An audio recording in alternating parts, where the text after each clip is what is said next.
السلام عليكم ورحمة الله وبركاته. كلهم وعنا ونكسر ملك الشتات ونذكر جوتان ومركلي برامجنا عفماتك. موضوعنا أيه واحد وكسب سنين هاي وحلو يقانو هاي في فركة أما الصومالي هاي ندين ترجمنا نقول أيه صنبوركا.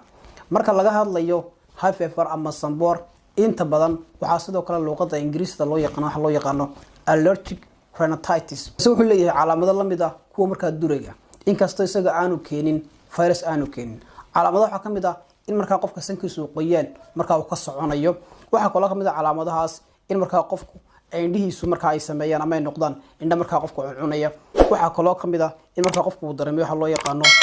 cabul dareemo waxa kale kamid ah qofku inuu dareemo hindhiso iyo marka qofka in marka uu ka dareemo xanuun marka laga hadlayo sanka dhinacyadiisa ama labada dhinac marka sanka laga hadlayo ama marka la isku bardhigo sanboorka iyo duraygu sidaan hore soo sheegnay isaga ma keena fayrasku balse marka laga hadlayo durayga waxa keena virus marka labadaas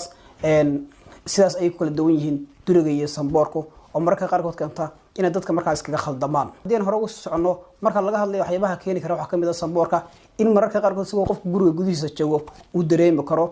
calaamadaha marka sanboorka ama sanboorka ku dhici karo waxa kale kamid ah hadii qofku dibadda u baxo in marka qofku calaamadaha dareemi karo isla markaana sanboorka ama high fever qofku marka uu ku dhici karo waxyaabaha keena waxa kamid ah waxa loo yaqaano boolanka boolankaas inta badan wuxuu ka yimaadaa ama kasoo duula dhirta khaasatan marka laga hadlayo ubaxa ama marka flowerka ayuu inta badan kasoo duula waxa kale qofka kamid ah inuu ka qaadi karo waxa loo yaqaano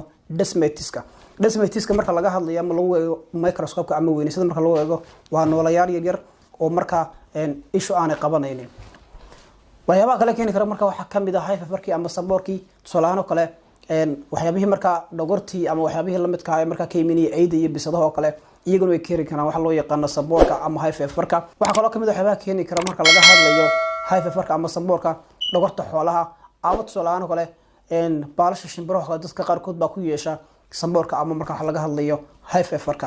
feverku inta badan waxa uu keenaa ama qofku uu keeni kara in marka ay dhibaato ay kamid yihiin inuu qofku marka uu shaqada tagi kari waayo inuu marka qofku iskuulka ama waxbarashadiisa qofku marka uu sii wadan kari waayo ayuu marka qaarkood u keeni kara marka uu xumaado maxaa sababa high fever ama sanboorka inta badan waxa la yiraahdaa waxa sababa iyadoo qofka immuunkiisa ama difaaca jirkiisa uu warto waxyaabaha hawada ku jira oo marka aan dhibaato lahayn inuu turjumo marka in waxyaabaha dhibaato leh taasina waxa keenta marka in difaaca jirku uu sameesto waxa loo yaqaan antibody taasoo marka ka hortagta ama iska caabi ka hortagta waxyaabahaas marka aan dhibaatada lahayn oo uu arkay marka jirku inay marka ay dhibaato ay ku yihiin waxyaabahaas marka ay jirka soo galaan markasta waxa sare u kacaya immuunka ama difaaca jirka qofka dabeetana qofku wuxuu dareemayaa calaamadihii marka aynu soo tilmaamnay iyo qaar kale markaas iyagoo marka qofku uu isku arki karo inta badan wuxuu ku yimaadaa in la soo daayo chemicalskaas oo marka ku jira blood streamka ama marka qulqulka dhiigga ama xiidada qofka marka dhiiggiisa ku jira chemicalskaas marka qofku markuu dareemo immuunkiisu inay soo galeen waxyaabahaasi waxa la sameeyaa in marka qofku uu dareemo ama uu yeesho astaamihii ama calaamadihii high feverka ama sanboorka taas marka keenaysa in qofku marka uu yeesho waxa loo yaqaano high fever ama sanboor uu yeesho maxaa kamid ah calaamadaha high feverka ama sanboorka calaamadaha sanboorka waxa kamid ah in marka sanka qofku markasta uu qoyan yahay waxa kale kamid ah in marka qofku cabursan yahay ama marka uu sanka awdan yahay qofka iyo marka qofka sanka ka socda cun iyo marka indhihi qofka iyo marka casada qaasad qaybta loo yaqaan conjunctiva oo marka casaan noqota xogitaanka faraha badan marka qofku uu sameeyo waxa kale kamid ah calaamadahaas in qofku marka uu hindhiso inuu marka qofku uu qufuco waxa kale kamid ah calaamadahaas qofku marka inuu cun ka dareemo sankii afkii iyo cunihii oo kale calaamadaha la tilmaamay waxa kamid ah marka qaarkood qofku inuu sameeyo barar khaasatan marka laga hadlayo xiidada hoos jira isha oo kale inay marka ay barar sameeyaan dabeetana midabkoodu isu rogo blue ama marka midabka buluuga isu rogo waxa kale kamid ah calaamadaha la tilmaamay in qofku marka uu isku arko daal fara badan kuwaan soo tilmaamay waxa kamid yihiin calaamadaha marka lagu garto sanboorka ama high feverka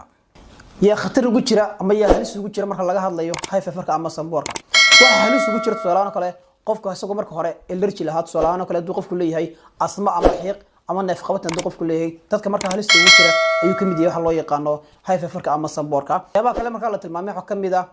heredity oo kale ama hidaha oo kale hadii tusaalahan kale waalidka qofkaas ama waalidii ay leeyihiin asmada oo kale ama xiiqda oo kale isagana waxa halis ugu jira inuu ku dhaco waxa loo yaqaano high fever ama sanboorka oo kale waxa kale halis ugu jira iyagu marka ka shaqeeya meelaha marka waxyaabaha allergy keena sida tusaalahan oo kale dhogortii xoolaha oo kale iyo sidoo kale desmatiski waxyaabaha marka noolaa ay yaryar ku jiray hawada oo kale dadyo waasna halis ay ugu jiraan waxa loo yaqaano high feverka ama sanboorka ugu dambeyntii waxa kale halis ku jira hadii marka hooyada uurka ay sigaar cabto tusalaan oo kale abay tahay smoker ilmuhuna sanadka ugu horeeyay noloshiisa halis ay ugu jira waxa loo yaqaano high feverka ama samboorka mararka qaarkood waxa dhici karta in high feverka ama samboorku uu qofka noloshiisa uu marka uu xaalad adag gelin karo tusalaan kale waxa kamid ah in qofku hoos u dhigo tayada ama noloshiisa sida marka qofkaas uu nool yahay taasoo marka keenaysa in marka qofku uu hurdo raaxo marka uu seexan kari waayo waxa kale oo kamid ah in marka qaarkood in qofku noloshiisa tusalaan kale uu shaqo tagi kari waayo iyadoo waxa keeni karta maxay in marka qofka noloshiisa iyo wax soo saarkiisa uu hoos u dhigo wax loo yaqaano high feverku waxyaabaha marka caqabada marka uu keeni karo high feverku ayay kamid tahay waxa kale uu keeni kara in hadii qofkaas marka hore uu leeyahay wax loo yaqaano asmada ama xiiqda ama waxa loo yaqaan neefta kale inuu hoos dari karo iyo ugu dambeyntii salaano kale waxa uu keeni karaa khaasatan marka laga hadlayo caruurta kale waxa loo yaqaano ear infection ku dhaca dhigta oo kale khaasatan qaybta dhexe dhigta marka waxyaabahaas waxa kamid yihiin waxyaabaha marka uu si adkan karo ama dhibaatooyinka marka uu keeni karo high feverka ama samboorka keeni karo ee qofka marka noloshiisa uu keeni karo ayay kamid yihiin siyaabaha loo baaro marka laga hadlayo siyaabaha loo baaro ee marka qofka jirkiisa looga baarayo inuu leeyahay allergy kale waxa inta badan la maraa laba hab baa la maraa habka koobaad wuxuu noqonayaa in qofku marka maqaarkiisa ama skinkiisa lagu mudo waxyaabo marka qofku si loo tijaabiyo inuu ku leeyahay waxan allergy kale tusaale kale boolanka oo kale ayaa qofka jirkiisa lagu mudaya hadii marka qofka jirkiisa uu sameeyo in marka inuu sare soo kaco waxa ka dhigan tahay qofkaasi inuu marka uu allergy ku leeyahay ama xasaasiyad ku leeyahay waxa loo yaqaan boolanka oo kale iyo marka waxyaabaha la midka sida dhogortii iyo waxyaabaha marka keenayay allergy-ga tusaale kale waxa loo yaqaano samboorka ama high feverka siyaabaha kale marka loo baari karo waxa kamid ah in qofka marka laga qaado dhiig dabeetana laga eego antibody-ga loo yaqaano AGA marka haduu marka qofka uu sareeyo waxa ka dhigan tahay in marka qofka ay waxyaabo ay jiraan marka uu keeni kara in marka uu sare u kaco khaasatan waxyaabaha loo yaqaano ee kiciyanta badan allergy-ga ama xasaasiyadda keena sida tusaalahan kale high feverka ama samboorka oo kale intaas marka waxa kamid tahay marka siyaabaha loo baaro marka laga hadlayo high feverka ama samboorka siyaabaha loo daweeyo marka laga hadlayo siyaabaha loo daweeyo high feverka ama samboorka waxa qofka la siiyaa dawooyin loo yaqaano corticosteroids dawooyinkaas marka qofku wuxuu qaadanaya iyagoo spray ama marka qofku sanka iskaga buufinayo dawooyinkaas marka waxay qofka ka daweynayaan inflammationki ama qaab dhismeedka ku yimi waxa loo yaqaano mucous membrane-ka dahaar ku dahaara marka sanka dawooyinka waxa kamid ah tusaalahan kale dawada loo yaqaano normoxalin dawada marka waxay hoos u dhigaysaa tusaalahan kale cununka qofku marka uu dareemayo waxa kale sidoo kale ay yareynaysaa ama ay daweynaysaa waxa loo yaqaano rain nose-ka biyaha faraha badan marka qofka sankiisa ka baxaya iyadana sidoo kale marka ay hoos u dhigaysaa dawooyinkaas marka iyagu shaqada noocaas ay marka ay qofka ka caawiyaan sankaana inta badan iyaga lagu shubaa habka labaad marka lagu daweyn karo waxa kamid ah in la siiyo qofka dawooyinka loo yaqaano antihistamines histaminku waa chemical ku jira qulubka dhiigga oo marka qofku marka uu dareemo waxyaabihii boolanki iyo sidoo kale dhogortii xoolaha oo kale marka sare u qaadaysa si marka chemicalka hoos loogu dhigo qofku waxa la siiyaa marka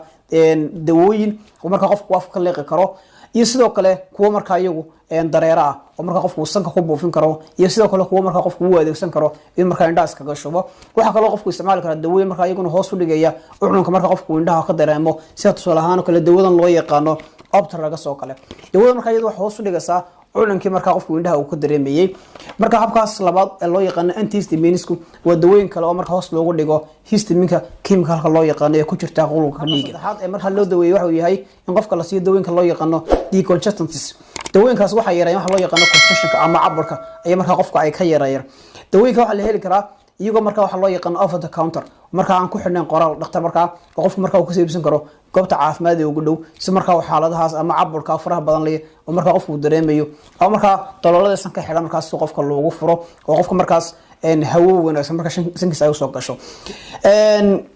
dawooyinkaas marka waxay ka sameeysan yihiin dawo liquid oo marka dareera kuwa marka tablet oo kinno marka qofku qaadan karo iyo sidoo kale dawo marka waxa loo yaqaan nasal spray oo marka qofku sanka uu ku buufin karo saddexda qaabba iyagoo ah ayuu heli karaa dawooyinka inta badan loo isticmaalo marka lagu furo caburka faraha badan ama marka daloolada sanka ay xidhan marka saddexda hab ayaa ugu muhiimsan hababka marka qofku uu isu daweyn karo siyaabaha looga hortago high feverka ama samboorka inkasta aan jirin hab marka looga hortagi karo oo marka la isku waafaqsan yahay ama la isku raacsan yahay haddana talooyinka la soo jeediyo waxa kamid ah si hoos loogu dhigo inaan qofku ku dhacin high fever ama samboor in marka qofku uu yareeyo meel kasta oo ka soo gaari karo waxyaabaha cariya ama sare u qaada high feverka ama samboorka waxyaabaha waxa kamid ah soo tilmaanay boolanka oo marka ka yimaada dhirta waxa kale kamid ah dhogortii marka xoolaha qaarkood